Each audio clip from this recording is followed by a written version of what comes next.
Vas-y, j'arrête celui. Installé comme éleveur depuis 1997, Jérôme tente tant bien que mal de transmettre sa passion à ses enfants. Bien, hein. Allez, vas-y, marche dans le sable. Montre comme elle est belle. Car depuis plusieurs années, c'est surtout l'amour qu'il porte à son métier qui le fait vivre.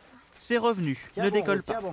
Déjà, le passage à l'euro, il ne faut pas le masquer, a fait flamber le prix des intrants.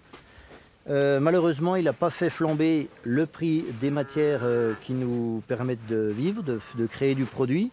Mon père connaissait déjà un prix du lait qui ressemble à celui pour lequel on vend le lait aujourd'hui. Des témoignages comme celui-ci, la MSA en récolte des dizaines chaque année. Alors, pour aider les agriculteurs à être mieux compris, elle a demandé à une compagnie de théâtre de mettre en scène le mal-être des éleveurs. Ah non, non, non, non, non. Ah non, je travaille tout seul.